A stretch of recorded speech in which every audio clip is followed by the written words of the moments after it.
Rodolfo, ¿cómo estás? Acabamos de informar acerca de este fallo de la Cámara Laboral que interpone una cautelar a la reforma laboral dentro del decretazo. ¿Cómo te cayó? ¿Qué medidas van a tomar desde ATE? Que ya estaba anunciada una medida de fuerza para estos días. Para el 15. Sí, en principio es un avance significativo en la pelea para derribar lo que es un DNU absolutamente inconstitucional. Si bien se refiere únicamente al título cuarto de trabajo, sí, bueno, se suspenden los efectos del decreto realmente en cuestiones que tienen mucho valor. No se iba a poder realizar una asamblea, el derecho de huelga estaba limitado, había servicios que se declaraban esenciales que no lo eran, se requería que se garantizara durante una medida de fuerza el 75% de la totalidad de las plantas operativas, se creaban nuevas figuras como los servicios esenciales de importancia trascendental. Nos parece que hoy la justicia por fin dejaron de especular, de estar en silencio y le acepta el primer golpe a un intento del gobierno de gobernar o gestionar el Estado, suspendiendo en el ejercicio de sus funciones a otro de los poderes, como es el poder legislativo. Ahora, si nos preguntan si esta decisión de la justicia frena en algo el plan de acción que definimos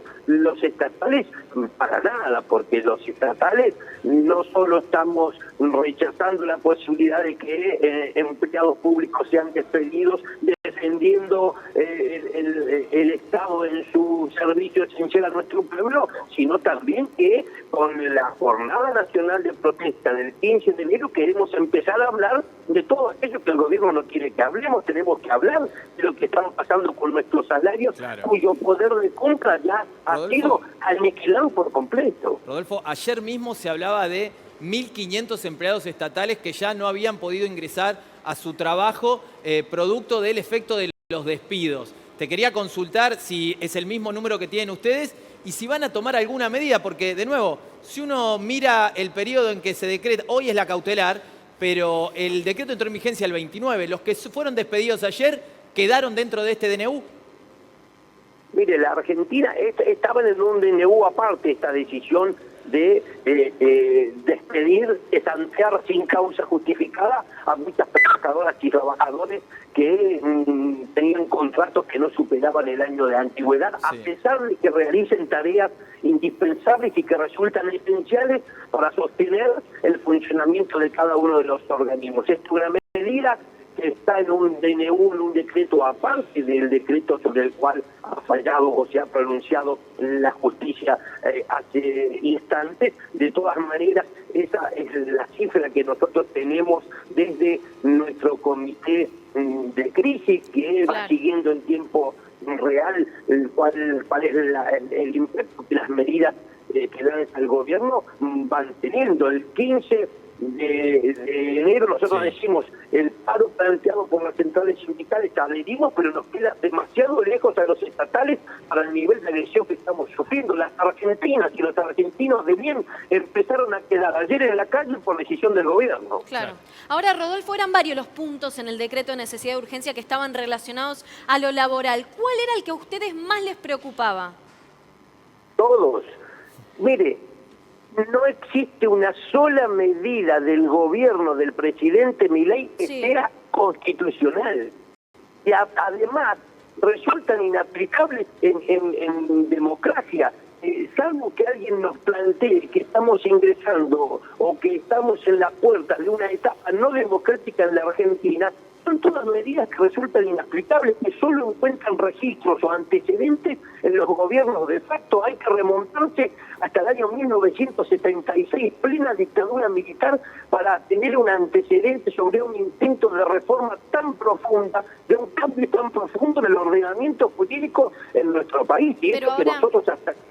Rodolfo, le repregunto, hasta ahora, ¿cómo funcionaba el sistema laboral? tampoco era el mejor de los sistemas, porque estamos hablando de que el 40% de los trabajadores en la Argentina están en el mercado informal, lo digo en negro para que se entienda, no estaban bajo el empleo formal. ¿Esto por qué pasa en la Argentina? Porque también influyen otras cosas, como por ejemplo en el sistema de jubilaciones, cada vez hay menos gente aportando al sistema, cada vez hay peores jubilaciones. ¿Cómo se podía cambiar este sistema para que mejore también el sistema laboral en la Argentina? La solución a los problemas de la Argentina no la vamos a encontrar echando empleados públicos, eso primero. Lo segundo, tampoco manoteándole, robándole el fondo de garantía de sustentabilidad a las jubiladas y a los jubilados, precisamente un fondo que fue creado para ser utilizado en épocas de crisis, por lo tanto, este sería un buen momento para que ese fondo de garantía de sustentabilidad sea utilizado para poder otorgarle un aumento digno a los jubilados. Yo escuchaba hablar, con mucho respeto, porque no sé quién lo decía, de paliativos. ¿Es verdad que quieren que nosotros, los trabajadores, los jubilados, cada una de las ciudadanas y los ciudadanos argentinos, mendiguemos paliativos? ¿O somos un pueblo que queremos ser feliz? Porque plata hay. Esa billetera del Estado, lo que pasa es que el 95% está abierta para 4 o 5 grupos empresarios, y con el otro 5% nos quieren pagar los sueldos a los trabajadores y las jubilaciones a los jubilados. Hay que discutir qué Argentina queremos. Rodolfo, en ese sentido, vos recién mencionabas algunos empresarios. Bueno, se han conocido varias reuniones de Javier Milei en la Casa Rosada con distintos empresarios. Y se escuchó también hablar de una convocatoria, precisamente cuando se estaba lanzando este DNU de despidos, también para charlar paritarias con algunos sindicatos. ¿Ustedes fueron convidados con alguna invitación? ¿Pudieron plantear todo esto directamente a las autoridades? Mire, el gobierno nos Sí, del gobierno. El gobierno nos hizo un chiste, nos convocó a la primera paritaria con ellos en el medio de la movilización que teníamos a los tribunales. Yo no fui, pero fue una comitiva de ATE y fue coherente el gobierno. Concurrió a la reunión sin ninguna propuesta salarial, imagínese, sin ninguna propuesta luego de anunciar una devaluación del 118%, pero que se aplica sobre una remarcación previa y generalizada de todos los precios de la economía, y ahora conocemos anoche un nuevo incremento en los combustibles que de manera inmediata y directa se van a trasladar al costo que tienen productos, bienes y servicios que comúnmente consumimos las trabajadoras y los trabajadores. Yo le digo, no nos corresponde a nosotros, por supuesto, evaluar si el gobierno tiene menor o mayor apoyo popular, pero no vaya a ser cosa que algunos nos vengan a decir que estamos atentando contra la gobernabilidad, o que quebrantamos la paz social, porque la paz social la está quebrantando el gobierno con estas medidas que está tomando, porque no ha anunciado una sola medida que beneficie a los trabajadores o a los jubilados. Rodolfo, yo le preguntaba cuál era la que más le preocupaba. También le damos la bienvenida a Guillermo Moreno, que ya se ha sentado con nosotros, y vamos a repasar algunos de los puntos más polémicos de este decreto en relación a lo laboral. Habilita que la huelga sea causal de despido, como por ejemplo también así los bloqueos sindicales, Rodolfo, imagino que esto también era una preocupación, porque es el derecho de un trabajador poder hacer una huelga en el caso de que no se estén respetando justamente sus necesidades. Por supuesto, es un derecho. Mire, yo tengo la sensación, lo único que tenemos los trabajadores es nuestro cuerpo, la salud y el derecho de huelga y movilización. Nos querían sacar el derecho de huelga y movilización para quedarse con lo único que les interesa a nosotros, que es nuestro cuerpo y nuestra salud, y poder explotarnos para de esa manera seguir acumulando ganancias multimillonarias. Yo les quiero decir una cosa, la última convocatoria del 27 de diciembre de tribunales, las organizaciones sindicales, bueno, habíamos repaseado la convocatoria, la habíamos limitado solo a los cuerpos de delegados, a las juntas internas, y esa plata desbordó, lo que muestra claramente que ni siquiera yo considero que el protocolo de Bullrich muestra una debilidad futura que tiene el gobierno, porque si un gobierno tiene fortaleza, no necesita ningún protocolo inconstitucional para intentar llevar adelante la reforma. Yo le quiero decir claramente a Bullrich, pegarle a los trabajadores no es seguridad, ministra. Si quiere seguridad, mande los 10.000 efectivos que nos manda a nosotros acá en la calle, mándenlo a Rosario. Así dejan de matar y enfermar a nuestra juventud con el narcotráfico. Rodolfo, te pido que nos aguantes un segundito. Le doy la bienvenida a Guillermo Moreno, que acaba de llegar al estudio de Crónica en estos 30 años de la señal y, como siempre, contando lo que afecta al pueblo. En este caso, los derechos laborales que habían sido puestos en tela de juicio a partir de este DNU y el primer fallo de la Cámara Laboral que suspende de manera cautelar los efectos de ese DNU sobre los trabajadores. Guillermo, te enteraste del tema. ¿Cómo ves esta situación y cómo sigue después de este fallo? Bueno, primero gracias por la invitación a los 30 años de Crónica. Para mí es un orgullo que me hayan invitado. Desde chiquito leíamos Crónica y crecimos con Crónica y en todos los hechos importantes estuvo Crónica. Obviamente era el diario en su momento, junto al pueblo, y uno es pueblo y estuvo junto a Crónica. Así que para mí es un honor. Mirá, nosotros en este mismo estudio dijimos que las instituciones de la República, y en este caso le tocaba al Poder Judicial, frenar la revolución anarcocapitalista, que es esta pretendida revolución que uno la caracteriza como no nata del gobierno del presidente Milei. Porque es el poder que defiende el status quo. Te viene una revolución transitando, alguien la tenía que frenar. Bueno, la frenó el Poder Judicial. Y es obvio que el Poder Judicial funciona con sus autoridades y en todos los niveles. Por lo cual... frenó una parte igual, Guillermo, por ahora, ¿eh? Bueno, frenó lo que correspondía a la Cámara y lo que correspondía al derecho laboral. Ahora, de alguna manera, por eso estaba diciendo que el Poder Judicial es el Poder Judicial, es uno de los poderes de la República. Y es impensable que no haya un espíritu que vaya transitando por la justicia para decir, miren muchachos, vamos a poner en orden esto. También dijimos que en el decreto que ellos quieran derogar la ley de abastecimiento, la ley de abastecimiento que la cambió el actual gobernador Kicillof, ya no es la ley de abastecimiento que servía en su momento. Ya la ley de góndola, la ley de observatorio, hay hechos del DNU que podemos considerar que se adecúan. Y hay otros que son tremendos. Claro. Entonces, el Poder Judicial tenía que trabajar y trabajó. Y como dijo el presidente, dentro de la ley todo, fuera de la ley nada. Ahora veremos cómo esto continúa. Pero es un antecedente para el conjunto del decreto. Ya está. Vos decís, bueno, es un pedacito, es correcto, es las misiones y funciones que corresponden al mundo del trabajo. Pero de alguna manera empieza a transutar que las instituciones de la República están funcionando. Por lo tanto, es un día de alegría. Guillermo, quién le pone, vos decías hay que ponerle el freno a esta revolución? Revolución muchas veces uno lo piensa desde la juventud como algo positivo. De hecho, pareciera que Javier Milei viene por ese lado, pero ¿quién lo frena? ¿Lo frena la justicia? ¿Lo frena el Congreso o la gente en la calle? No, la gente en la calle no.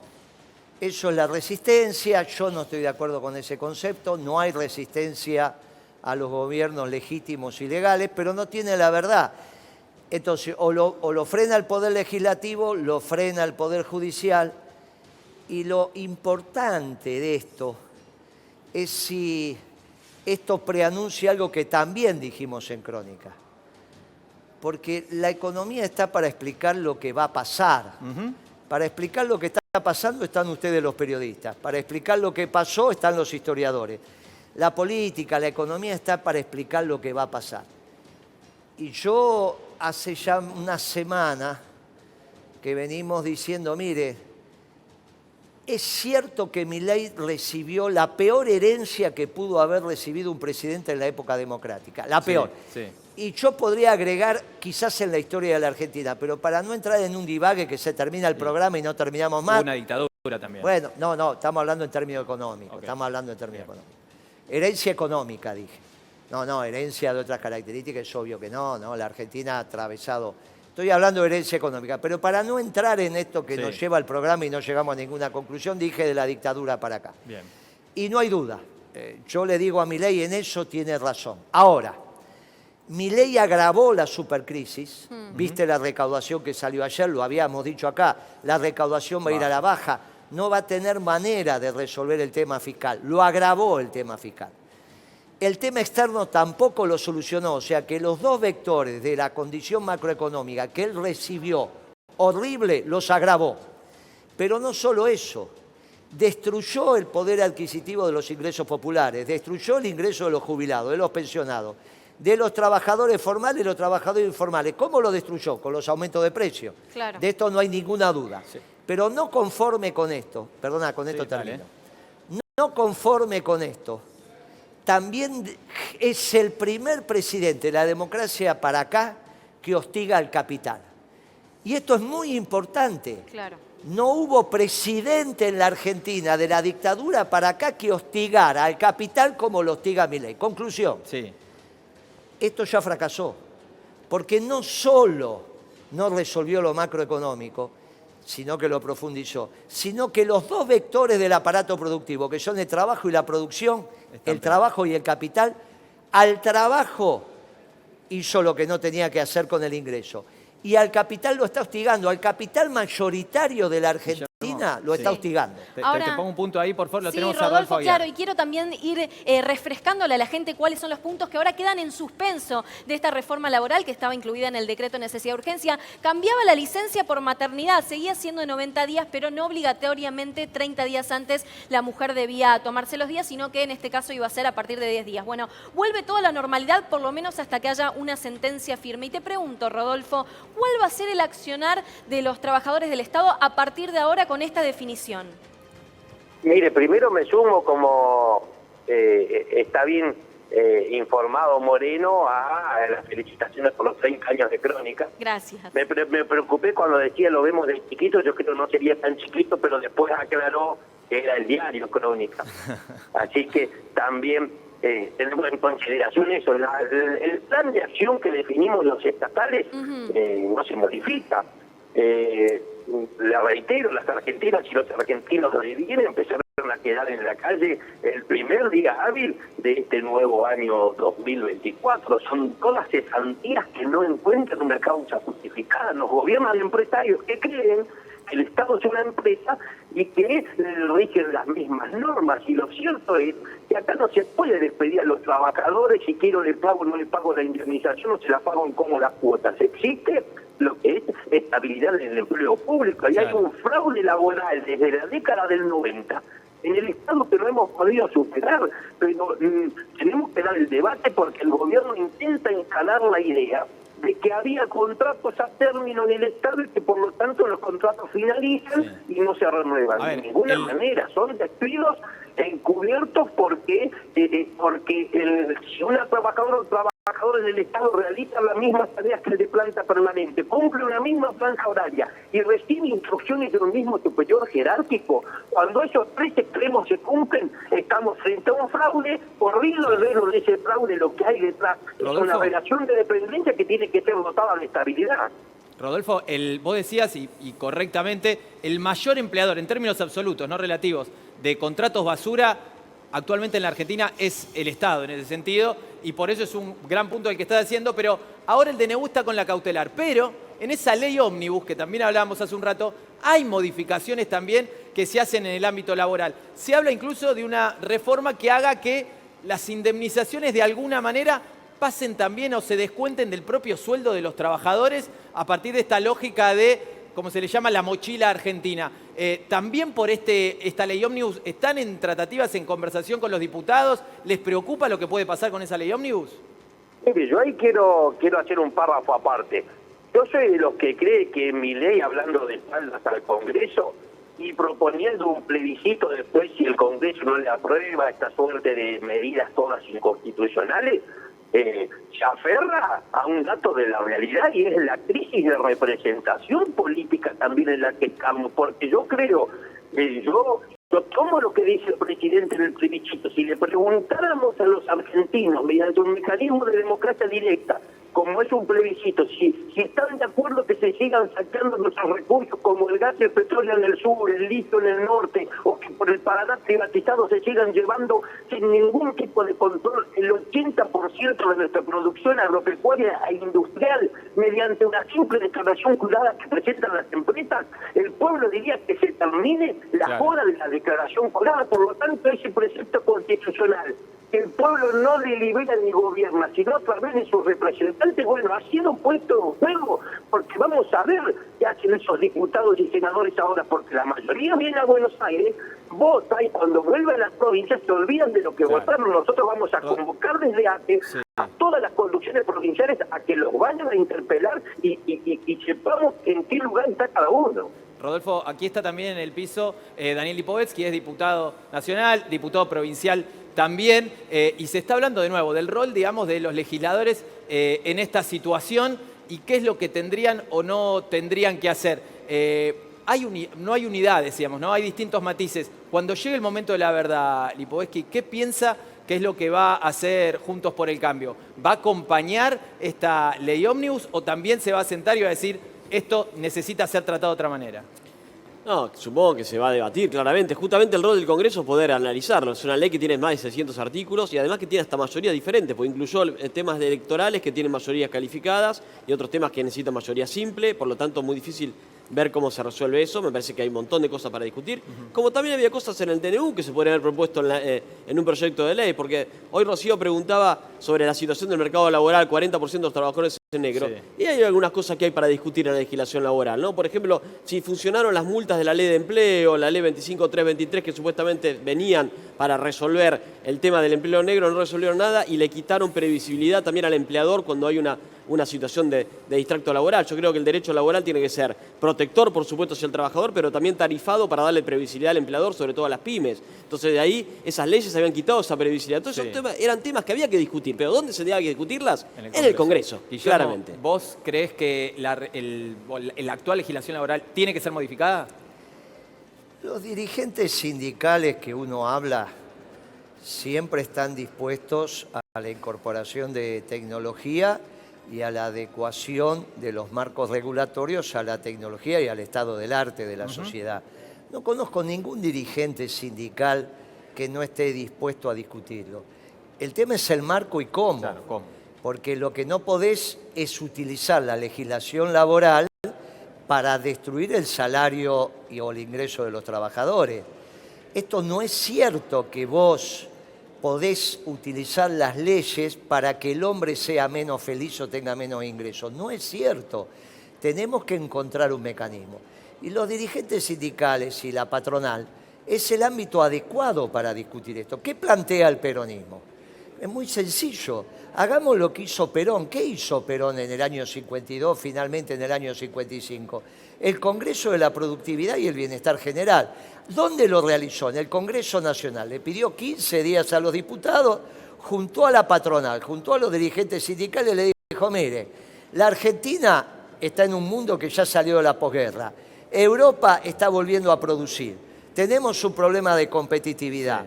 Hay un tema de tecnología. Acá están todos los elementos para mejorar la competitividad de la Argentina. ¿Por qué no hacemos esto?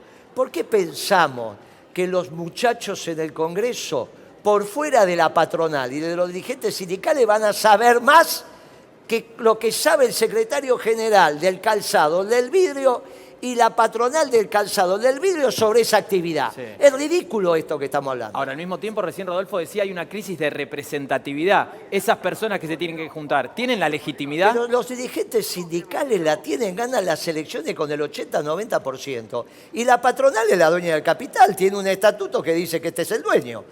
O sea, nadie le puede negar a Roca que es el dueño de Techín. Sí. ¿Está bien? Claro. Muy bien. Pero del otro lado, en el caso de la UOM o en el caso del vidrio, los dirigentes sindicales ganan con los votos que están auditados por el Ministerio de Trabajo. Sí. Entonces yo lo que digo, que esto no es un tema de burócratas, de muchachos que porque hicieron un trabajo, una maestría, piensan que saben. Juntemos al capital y al trabajo. Sí. ¿Qué es lo que conoces? ¿Vos te pensás, con todo respeto a algún diputado provincial o nacional, que algún diputado puede saber más de cuál es la tecnología para fabricar vidrio en la Argentina que el dueño No, de no, la está fábrica. claro, está claro, muy Guillermo, bien. está claro.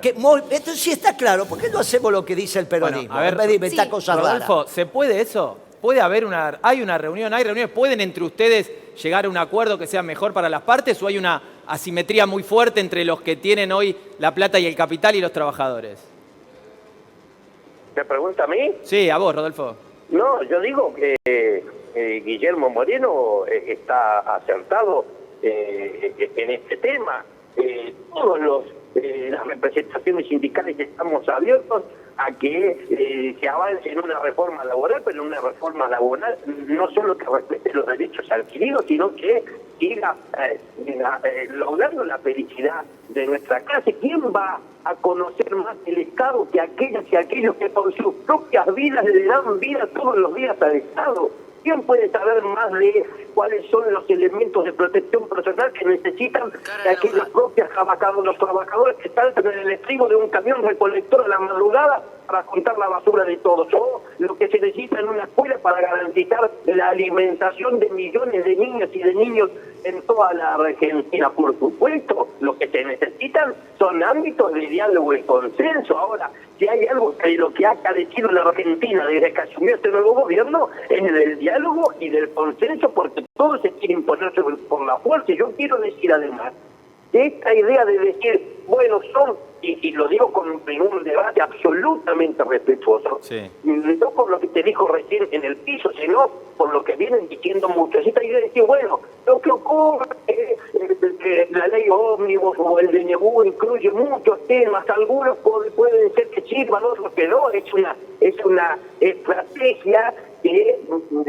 prepara para decir que se acepta el DNU, si bien cada uno de los temas pueden ser planteados en un proyecto de una iniciativa legal por separado. Hay muchos que se aprestan para aceptar el DNU y cada una de las medidas que se plantean, todas resultan inconstitucionales, como mire, la ley penal en blanco, modificar el artículo 194 del Código Penal, que era un artículo que venía desde Onganía, Sí. por los cortes de ruta, para intentar que si alguien se expresaba sobre una ruta y creaba un peligro común, se le borra esa parte del artículo, se modifica penalmente, se le suprime crear un peligro común y por lo tanto se describe la pena, pero no se describe cuál sería el hecho típico, cuál sería el hecho probable delictivo que se estaría cometiendo. Estamos frente a una aberración jurídica, ¿sabe por qué? Porque Milei tiene dos gabinetes. Tiene el gabinete que está en la Casa Rosada, pero el verdadero gabinete es el Schwarzenegger y son los estudios jurídicos que hasta aquí, bueno, han sido un desquicio. Ahora, Rodolfo, seguimos repasando juntos, por supuesto, cuáles son aquellos puntos del DNU que quedan en suspenso a partir de este fallo. Por ejemplo, flexibiliza el horario de trabajo. Esta creación o este mecanismo que supuestamente favorecería a los empresarios del banco de horas. Es decir, por ejemplo, los trabajadores podían trabajar un día 10 horas y al día siguiente 6 horas. No era necesario que trabajasen todos los días 8 horas. De esta manera podrían eliminarse incluso hasta las horas extras. Le pregunto, Moreno, ¿cree que la finalidad de este DNU era, como dicen algunos de la oposición, beneficiar a los empresarios y que se está olvidando de la clase trabajadora? Mire, me parece que es más una elaboración intelectual de algunos muchachos que pretenden tener la verdad, entre comillas, en función de lo que ellos razonan, que la realidad práctica de las fábricas o las empresas donde todos los días el capital articula con el trabajo, los empresarios también están siendo hostigados por este DNU. Pueden decir, no, mirá, beneficia a este porque le da... Pero por el otro lado, hoy empezaron a salir los comunicados serios de la patronal. Por ejemplo, del sector azucarero. No hay más que leerlo en el diario. Lo que aconteció. Dice, mira, esto destruye miles y miles de puestos de trabajo. No se puede sacar la ley del azúcar así porque sí. Hay una tradición del azúcar en la Argentina. ¿Pero qué le pasa al presidente? ¿Por qué quiere destruir una industria extraordinaria como la del azúcar en la Argentina? El sector de la pesca. Y la destruye. Bien, ahí salieron los gobernadores de la Patagonia, incluido el de Neuquén, que no tiene nada que ver con la pesca. O sea que están armando un bloque, entre comillas, de poder para fijar posición los patagónicos, diciendo, mire, no se meta con la pesca. Ahora también está de acuerdo el intendente de Mar del Plata, Sí.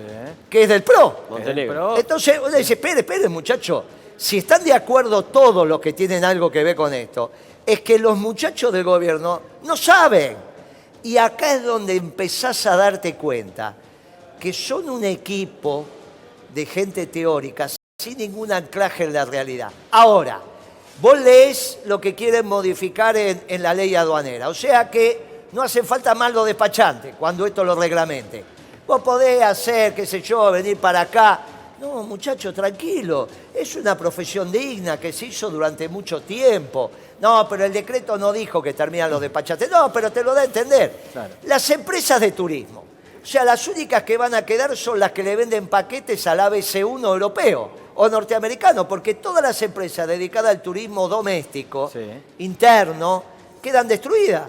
Bueno, ¿a dónde quieren llegar? ¿Qué haces con la industria manufacturera? O sea, que nos quedamos sin industria automotriz, nos quedamos sin industria, sin laboratorios medicinales, nos quedamos sin acero, sin aluminio. ¿Pero qué les pasa? Entonces, ante esta barbaridad, salida del laboratorio, el Poder Judicial, que es el defensor de status quo, dice, espera un momentito. En la parte laboral se le fue la mano.